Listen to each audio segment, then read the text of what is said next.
The sun hung low over the dusty horizon, painting the plains in a harsh orange glow that made the world look both endless and unforgiving. The wind carried the scent of dry earth and distant pine, rustling the tall grasses in soft whispers, as if warning anyone who dared cross this lonely stretch of land. Far from any settlement, a lone figure struggled against the merciless heat, her feet sinking into the coarse soil with each staggering step. She was a proud Apache woman, her dark hair tangled with the brush and sweat, her body burdened not just with the weight of her unborn child but with a deeper, invisible sorrow that pressed on her heart like the desert sun. Her name was Nayeli, and even in her exhaustion, there was a fierce dignity in the way she moved, a quiet strength that had carried her through the worst of the seasons. She had been alone for days, hiding from hunters who sought to claim her and the life growing within her. Hunger gnawed at her, thirst burned her throat, and her body screamed for rest, yet she pressed on. The plains, usually a sanctuary of freedom and life, had become a cruel, unyielding prison. Nayeli's breaths came in ragged bursts as she finally sank to her knees, her fingers clutching at the parched earth. Her body trembled with fatigue, and the sharp pangs of hunger twisted in her stomach. She could not remember the last time she had eaten anything beyond a handful of dried roots and bitter water from a shallow creek. The baby within her moved weakly, a fragile heartbeat that mirrored her own dwindling strength. She had no one to lean on, no familiar voice to soothe the growing fear that whispered through her mind. What if she could not go on? What if the journey had already reached its end for both of them? The silence of the plains was absolute, broken only by the occasional cry of a hawk overhead. Elise's eyes scanned the horizon, seeking even the faintest sign of shelter or life. The sun dipped closer to the line of jagged mountains in the distance, shadows stretching like long fingers ready to claim her. It was then, at the edge of despair, that she heard a sound so out of place in the desolate landscape that it made her heart leap. The soft crack of hooves against the dry earth, the rustle of a horse's mane, and then a voice, low and steady, calling her name. Nayeli's heart thudded with a mix of fear and curiosity. She wanted to look away, to believe it was a mirage conjured by her own fatigue. But something about the tone of the voice drew her in, carried an assurance, a warmth, that the harsh world had long denied her. Summoning the last of her strength, she tried to rise, but her legs buckled under her, and she collapsed back into the dust, helpless. From behind a ridge, a figure emerged, silhouetted against the dying light. He was tall and broad-shouldered, with hair the color of copper and eyes that seemed to pierce through the very air, holding a depth of understanding and sorrow that mirrored her own. His name was Dakota, and the land had shaped him into a man both cautious and compassionate, a wanderer who had seen the cruelty of the world yet refused to let it harden his heart. He had been traveling across the plains when he spotted her struggle, and something perhaps fate, perhaps instinct propelled him forward. Dakota approached slowly, his presence calm yet commanding, as if he understood the fragility of the moment. Nayeli tried to steady herself, but the exhaustion was overwhelming. Her body was failing her, and for the first time she admitted to herself that she could not make it alone. The stranger knelt beside her, offering water from a small leather pouch, his hands careful and gentle, as though even the slightest pressure might shatter her. Her lips trembled as she accepted it, her eyes meeting his, searching for judgment but finding only concern. "You're safe for now," he said, his voice a low rumble, steady and unwavering. "Rest, I will not leave you." There was an unspoken promise in his words, one that stirred a strange hope in her chest, mingling with the fear that had gripped her for so long. Nayeli wanted to speak, to question him, to demand why he had come, yet her strength failed. She closed her eyes, leaning into the quiet that surrounded them, and felt for the first time in many days the strange comfort of not being completely alone. But even in that fleeting peace, the world beyond them remained dangerous. Shadows lengthened across the plains, hiding the eyes of hunters and wild beasts alike. Nayeli's hand instinctively rested over the small swell of her belly, feeling the faint flutter of life within. She could not predict what would come next, only that her fate and the fate of her child now rested in the hands of this stranger. Dakota's presence was a balm, yet it also carried uncertainty, for trust was a fragile thing in a world as harsh as this. As the last light of the sun disappeared behind the mountains, The wind picked up, carrying with it the distant howl of wolves. Naili shivered, half from the chill, half from the tension of what lay ahead. Dakota wrapped a worn blanket around her shoulders, his fingers brushing against hers in a fleeting moment of connection that neither could deny. In that touch, there was a silent understanding, a recognition of shared vulnerability, and the unspoken promise of protection. Night was falling fast, and with it came questions that had no answers. How would they survive the coming cold? Who else might be watching from the darkness? And most pressing of all, could Naeli, so weary and alone, trust this man who had appeared from nowhere to change the course of her life? She wanted to ask, to plead for reassurance, but words failed her. All she could do was watch him, study the lines of his face, and hope that fate had finally given her a chance, not just at survival, but at something she had long believed impossible: hope. The wind carried a chill through the plain, and Takata's gaze swept the horizon once more. His eyes narrowed, alert, as though he sensed more than just the night approaching. In that moment, the vast, lonely world felt impossibly small, their fates tangled together like the roots of the stubborn desert trees. One wrong step, one misjudged moment, and everything could unravel. Yet amid the uncertainty, there was also the first glimmer of trust, the fragile spark that perhaps together they could face what the wild land had in store. But before either could act, a distant sound shattered the fragile, quieter horse. But not Takota's, fast, urgent, carrying with it a warning they could not ignore. Naili's pulse raced as she clutched her belly, fear and anticipation colliding in her chest. Dakota's hand tightened over hers, readying her for whatever was coming. Yet neither could see through the shadows that danced at the edge of the plain. Something was approaching, something that could change everything in an instant.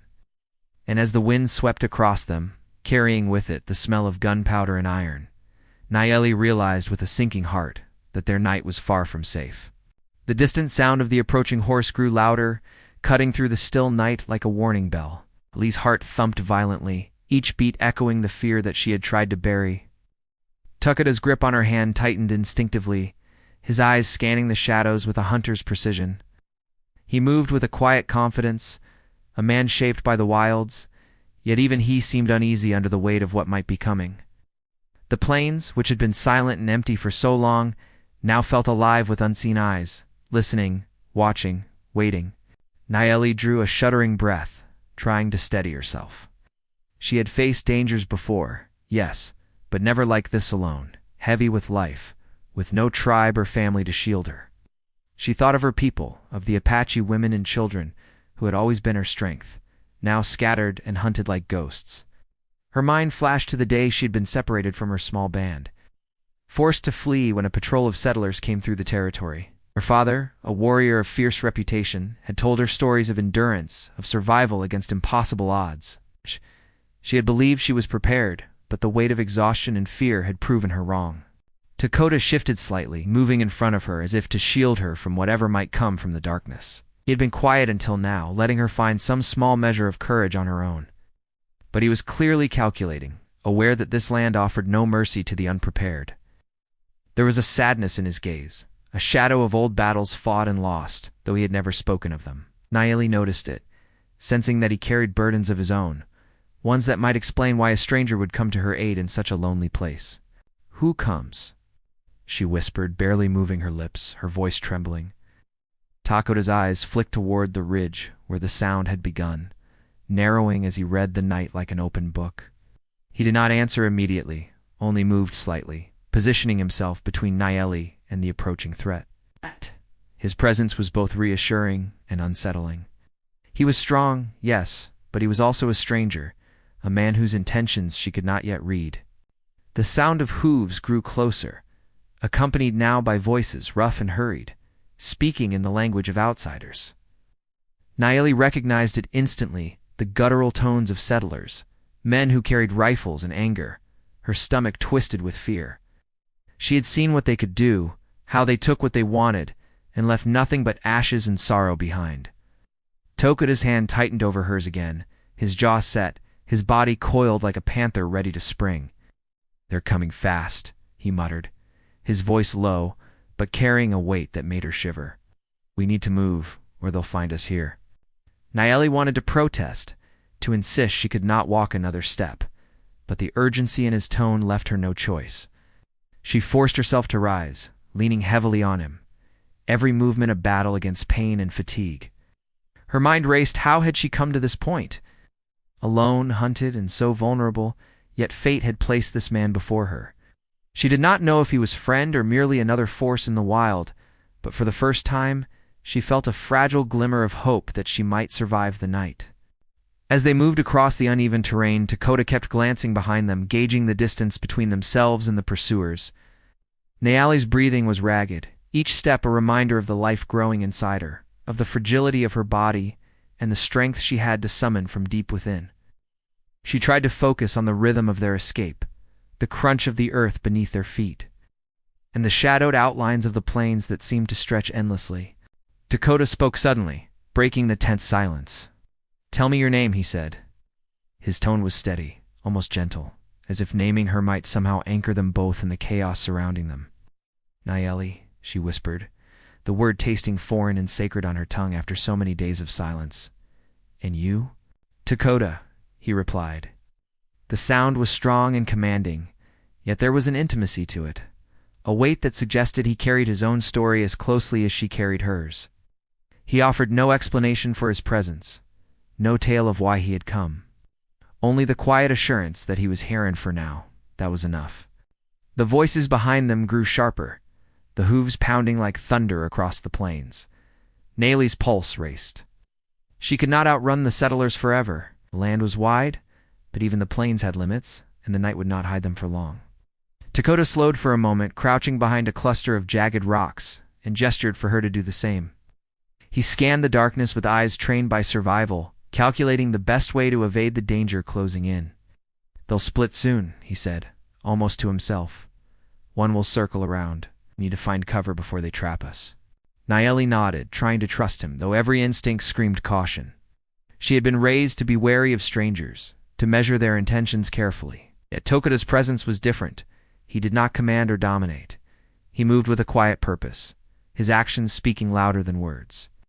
She felt the first stirrings of something she had long denied, a connection that went beyond survival, a recognition that, perhaps, in some strange way, fate had chosen him to be more than a helper. The night deepened, the sky a canvas of black pierced by faint stars. Dakota led her through a narrow ravine, the high rocks offering some protection from view. The sound of pursuit diminished slightly, but the tension remained thick, a tangible presence that pressed on their shoulders. Nayeli's mind wandered briefly, thinking of the life she carried. The baby within her had become more than a burden. It was the symbol of all she had lost, and all she still hoped to protect. She clenched her fists against the weariness, determined that this child would see the light of day, no matter what the night held. Dakota's hand brushed hers again, almost imperceptibly, and Nayeli felt a warmth that contrasted with the cold fear surrounding them. It was a fleeting moment, yet it spoke volumes. She realized then that this man, stranger though he was, might not only shield her from the dangers of the plains, but also from the loneliness and despair that had haunted her since she had been separated from her people. As they pressed deeper into the ravine, the wind shifted, carrying a new scent smoke, faint but unmistakable. Nayeli froze, her eyes widening. "Fire," she whispered. "They've made a camp. They're close." Dakota nodded grimly. "We're not safe yet. But if we keep moving quietly, we might find higher ground. From there, we can see where they are and plan our next step." His voice was calm, measured, but there was a tension beneath it that made her stomach tighten. He was experienced, no doubt, but even he could not control what the night might bring. The ravine narrowed, and they had to squeeze past the rocks, bodies brushing against rough stone. Nayeli winced with each movement, pain radiating through her legs and back. Dakota paused, letting her catch up, his hand resting briefly on her shoulder. "Almost there," he murmured. "Make it." For a moment, Nayeli closed her eyes, letting the brief contact give her strength. She had survived so much already: starvation, fear, isolation, and yet the night was far from over. The fire ahead was a reminder that the world was still full of threats, still full of those who would see her fall. But as she felt Dakota's presence beside her, A strange determination grew inside her. She would not collapse again. She would not give up. Not now, not ever. But even as they climbed, the rustle of the wind through the rocks carried a faint, ominous sounds, something unnatural, something beyond the humans who hunted them. Nayeli's breath caught. Dakota stiffened, his eyes scanning the darkness beyond the ravine. Neither spoke, but both understood the unspoken truth.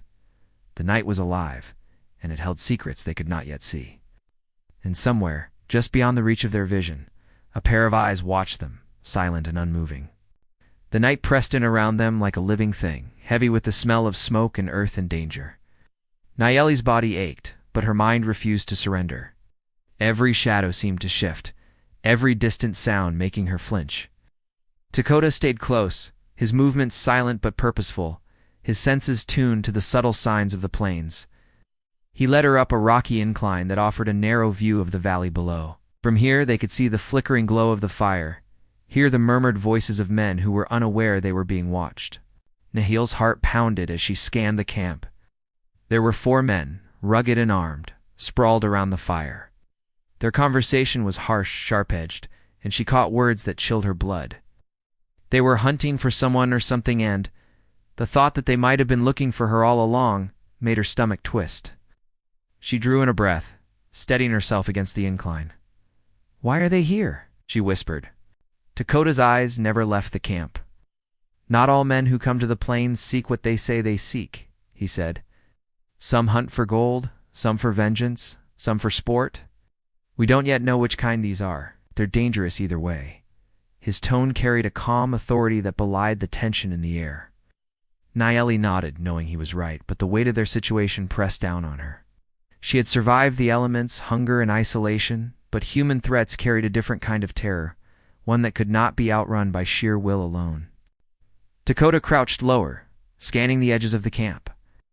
"We can't approach them. Not now. If we wait until they sleep, we might find a chance to move past, but they could be awake all night. These men are thorough." Careful, he hesitated, then added, "and clever. I've seen men like this before. They won't stay still for long." Nally's hand instinctively rested over the small swell of her belly. "If we stay here too long, what if they find us anyway?"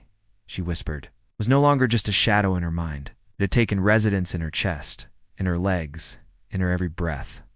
Dakota turned to her, his gaze firm but gentle. "Then we fight, if we must," he said, "but not recklessly. We survive first, always first." There was a pause. A quiet moment in the darkness where only the wind and distant rustling filled the space.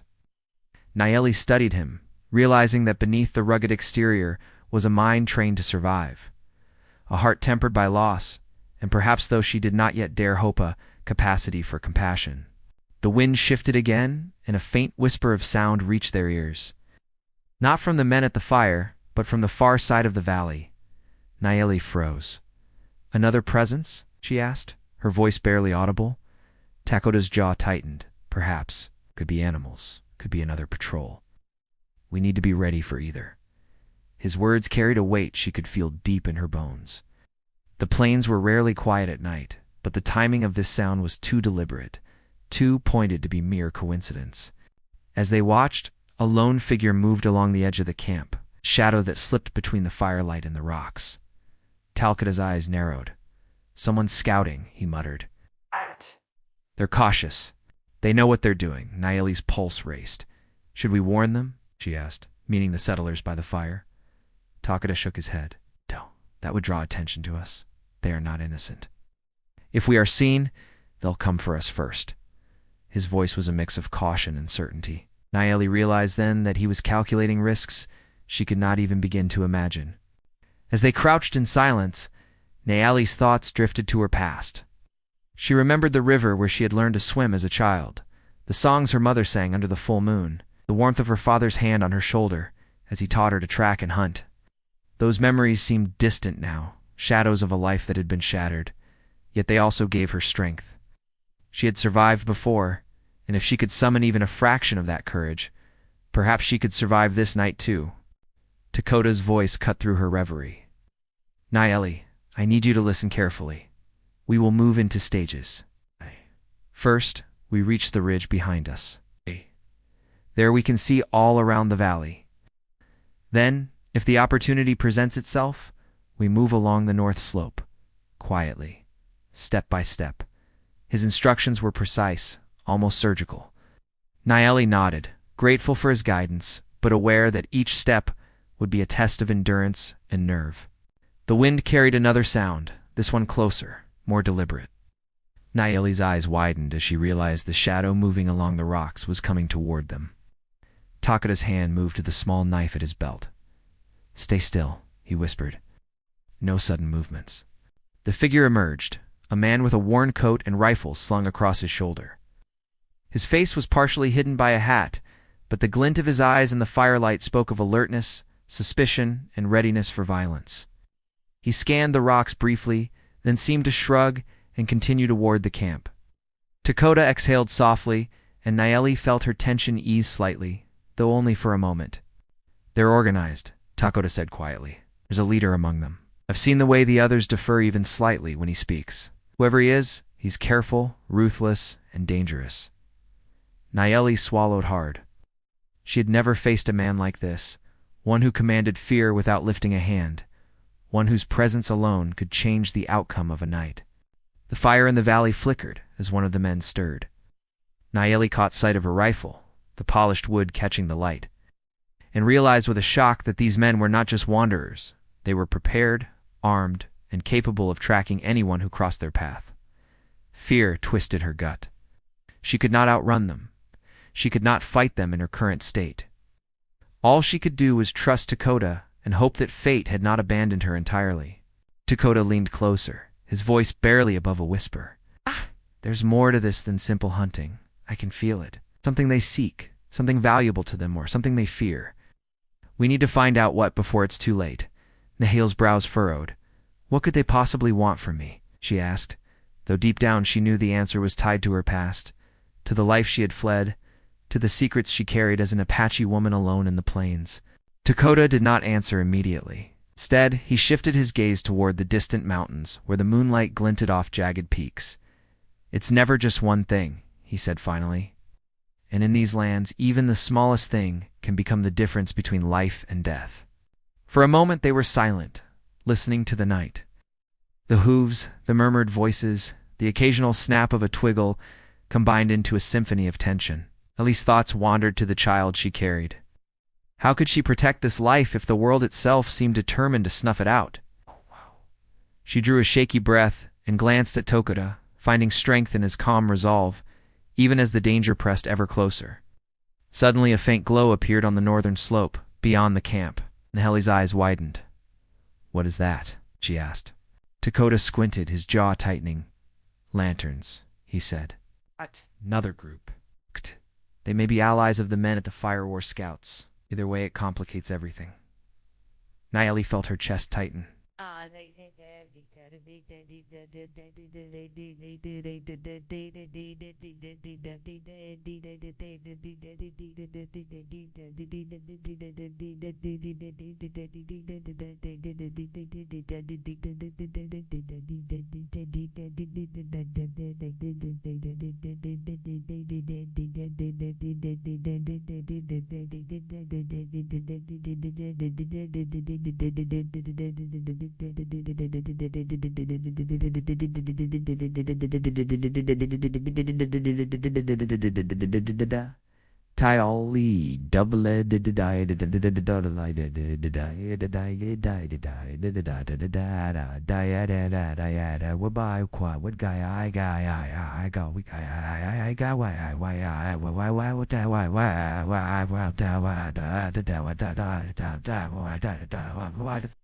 Every step forward was fraught with danger, every movement a gamble, yet even in the heart of fear, she felt a flicker of determination. She had survived the plains before, and with Takoda beside her, perhaps they could survive this night as well. The lanterns moved slowly, deliberate, as if searching for something or someone. Nayeli realized with a start that their presence might force them to take action sooner than Tokadal had planned. The risk of being discovered was rising with every heartbeat, and the tension that had built throughout the night now threatened to snap. Takoda's eyes met hers. "Stay close. No sudden movements. We will move when the moment is right." His voice was steady. but the muscles in his jaw betrayed his awareness of the precariousness of their situation. Nayeli nodded, gripping his arm as if holding on to him might anchor them both in the storm of uncertainty that surrounded them. Somewhere in the valley, a branch snapped, sharp and sudden, and the men at the camp tensed. Nayeli's pulse raced, the reality of their danger pressing in. This night would not end quietly. And even if they survived until dawn, the plains would not be forgiving for long. The wind shifted again, carrying the scent of smoke, earth, and human intent. The night was far from over, and the mysteries lurking in its shadows were only beginning to reveal themselves. Ellie and Tokuda remained hidden, hearts pounding, aware that every decision they made now could change the course of their lives forever. The night had grown darker, heavier, as if the very sky pressed down on the valley, hiding their every movement. Nali's breaths came shallow and fast, her body trembling with a mix of fear and exhaustion. Every shadow seemed to hold a threat, every rustle of leaves or shift of wind a signal that they were being watched. Tokuda's eyes never left the distant lanterns moving along the northern slope, scanning every ridge and hollow for the faintest sign of danger. He crouched low, muscles coiled, ready for whatever might come. Nayeli felt her hand tighten around the swell of her belly, the life within her a constant, pulsing reminder of why she could not falter. The child depended on her strength, her courage, and the stranger beside her, Dakota, whose presence had become a tether to the fragile thread of hope she clung to. She swallowed hard, trying to focus on each step they would take, each careful movement, as the shadow of danger stretched ever closer. "They've split," Tokuda murmured, his voice barely more than a whisper, carried on the wind. "Two are circling east. One remains by the fire, and the leader. The leader watches everything." His words sent a shiver down Nayeli's spine. The leader. It's a man whose presence could bend the will of the others with a look, a voice, a gesture. Whoever he was, he carried an authority that made the night itself feel more threatening. Nayeli's mind raced, thinking of all the ways they could be discovered. She remembered the river where she had once hidden from pursuers, the narrow canyon where her people had taught her to move unseen. Those lessons had been survival then. They were survival now, yet the stakes were higher, because now she carried more than her own life on her shoulders. Tokuda glanced at her, sensing her rising panic, and laid a hand lightly on her arm. "Steady," he said. "We move together. Slow, quiet, step by step. Might misstep and they'll find us." She nodded, drawing a trembling breath, and let him guide her along the rocky incline. The lanterns shifted again, moving closer to where they crouched in the shadows. Nellie's pulse hammered in her ears. She could feel Tokuda's presence, solid and grounding, yet she sensed his own tension beneath the calm exterior. He had seen the plains, survived them, yet even he understood the danger of these men and the unknown forces that had begun to stir tonight. A branch snapped in the valley below, and one of the men at the fire looked up sharply, hands moving to the rifle resting across his knees. Tokuda froze, and Nayeli instinctively pressed herself into the rocks. Her heart threatened to burst from her chest as the man scanned the darkness, eyes narrowed, muscles tense. For a moment it seemed as if the world itself held its breath. Then the sound of the wind carried a faint cry, distant but clear, a hawk, calling from the ridge above. Nayeli exhaled slowly, the spell of tension breaking slightly, though only for an instant. Tokuda's eyes remained fixed on the valley. "They are restless," he whispered. "The longer they wait, the more dangerous they become. We can't let them spot us. Not now." Nayeli's thoughts turned back to her past, to the moments before she had been forced into this lonely flight across the plains. She remembered her family, the village that had raised her, the Apache warriors who had taught her to be strong. Those memories carried both sorrow and strength. She had fled when hunters came for her people, forced to leave behind everything she had loved. And now, under this oppressive night sky, with Tokuda guiding her, she realized that the wilderness had shaped her into someone who could endure the impossible. Tokuda moved first, sliding down a narrow path along the ridge. Nayeli followed, each movement careful, deliberate, her body aching but determined. The fire below flickered, casting shifting shadows that threatened to reveal them with every passing second. The wind carried voices, murmurs of suspicion, and the faint scrape of boots against rocks. Every sound made her flinch, but Tokuda's steady hand at her back reminded her she was not alone. As they approached the north slope, the lanterns grew larger, closer, their light dancing on the trees and rocks. Dakota crouched behind a boulder, gesturing for Nayeli to do the same. She pressed herself against the cold stone, the rough texture grounding her, the life within her stirring with her own fear. Tokoda's eyes swept the area, sharp and calculating, as he noted the positions of the men below. "They are looking for something," he murmured, almost to himself, "or someone. And they are careful, too careful. This isn't random hunting. They have a purpose." Nayeli swallowed hard. "Do you think it's me?" she asked quietly. The words felt weak, but the thought had haunted her since they had first spotted the camp. Tokoda hesitated before answering, his gaze intense and unreadable. "Perhaps," he said finally, "but it's more than that. Whatever they seek, it's tied to the land, to the plains, to the secrets we've yet to uncover. That is why we cannot hesitate. One wrong move, and it's over."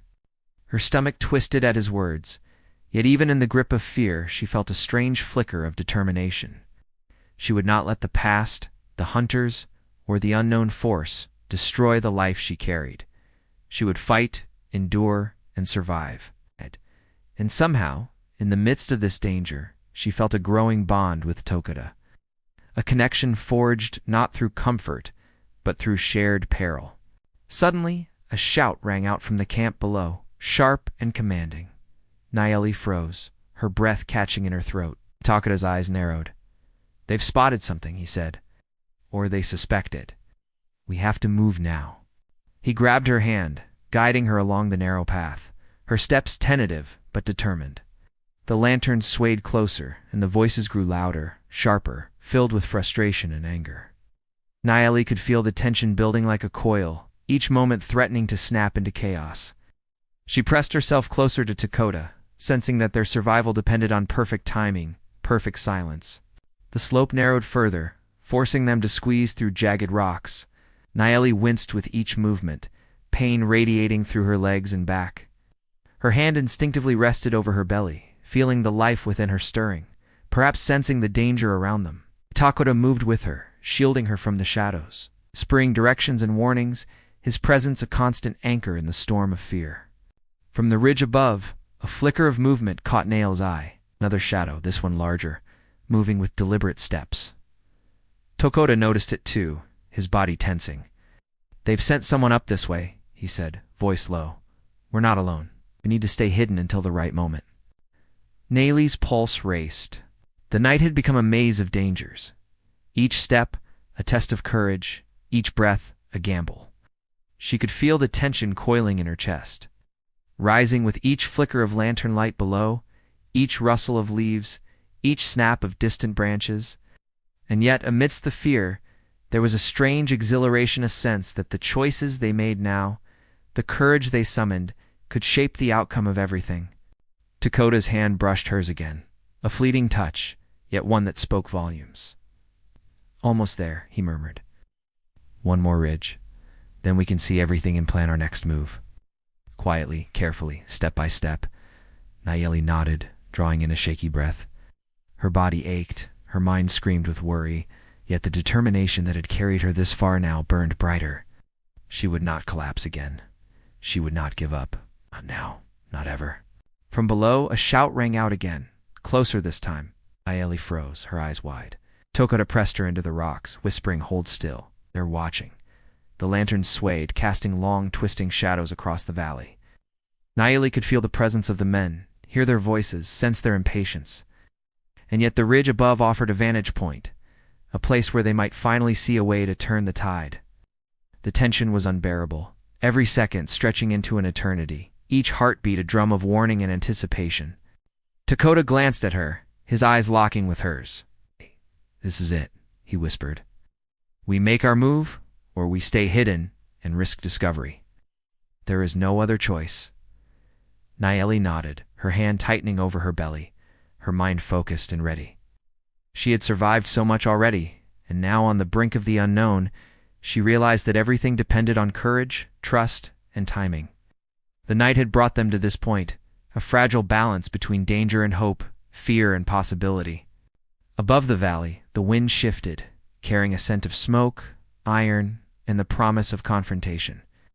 The lanterns moved closer, and the voices below rose in tension, unaware of the pair hiding just beyond their sight. Nayeli's pulse pounded, fear and anticipation mingling with the growing certainty that the night would not end without a test of every ounce of strength they possessed. Dakota's hand rested on her shoulder, firm and grounding.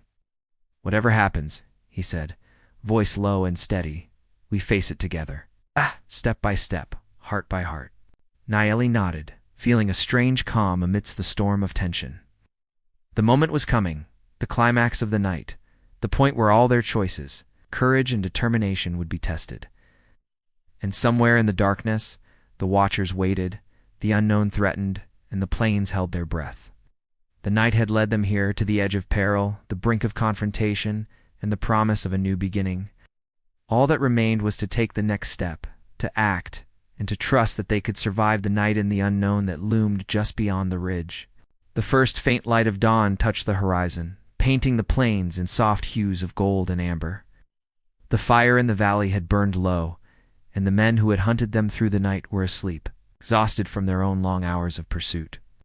Takeda and Nayeli crouched behind the ridge, their bodies tense but alert, waiting for the exact moment to move. Every breath felt heavy with anticipation, but something in the quiet of the breaking day gave them hope. Dakota glanced at Nayeli, his eyes softening.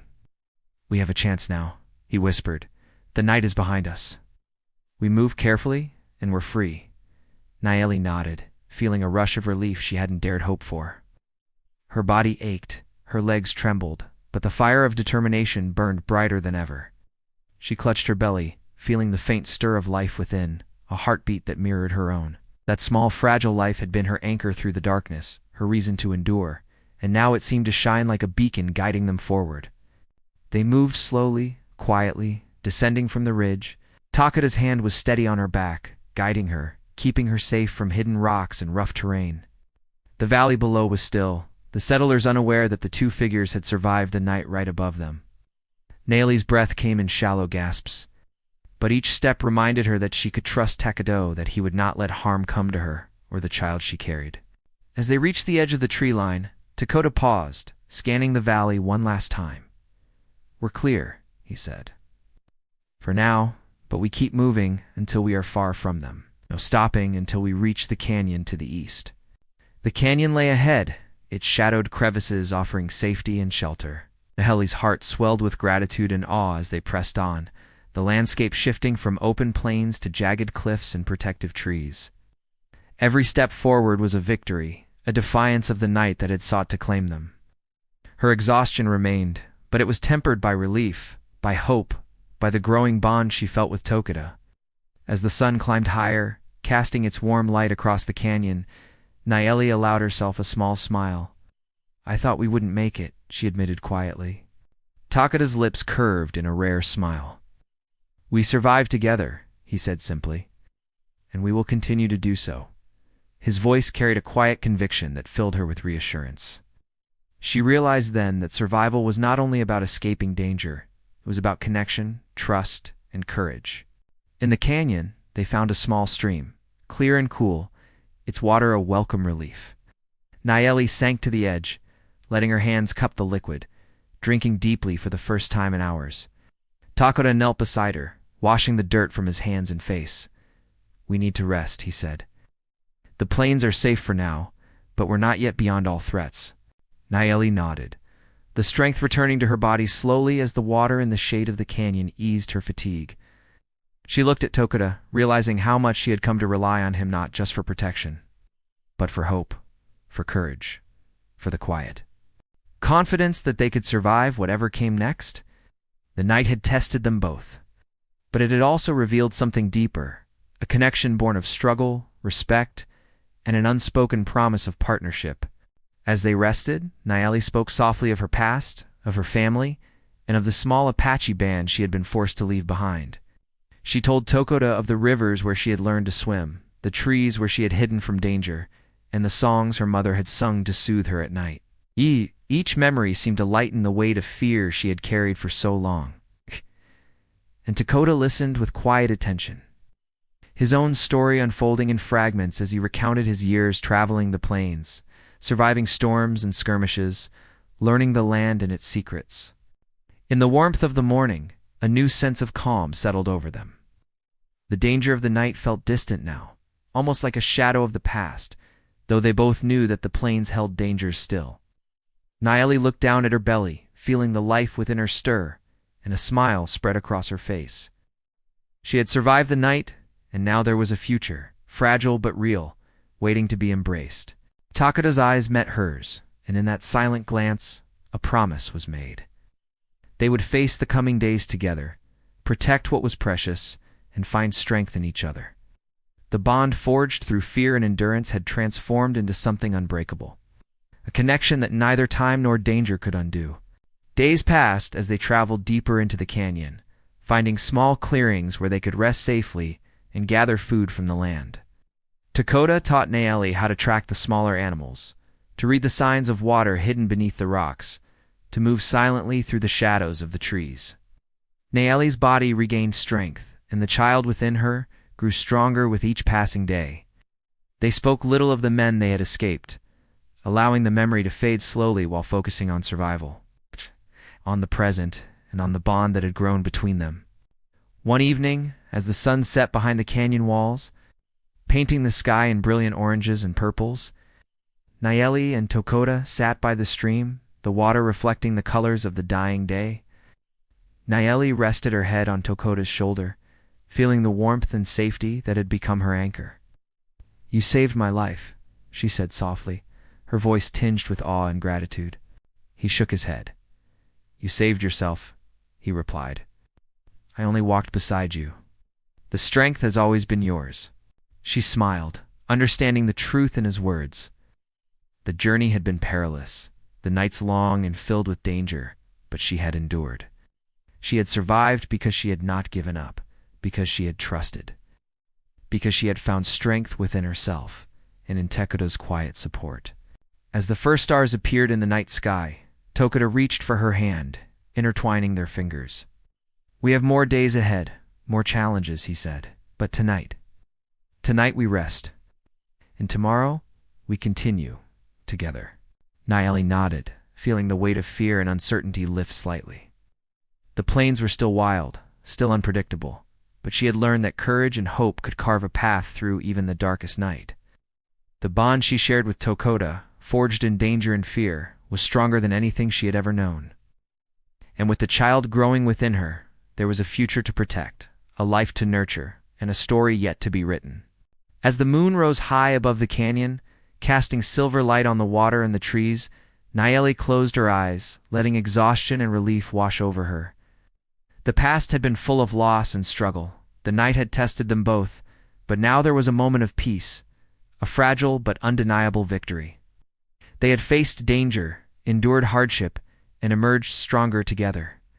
Takoda rested beside her, his gaze on the stars. "The world can be cruel," he said softly, "but it can also be beautiful. We have to remember both. And we have to protect what matters: our lives, our future, our family."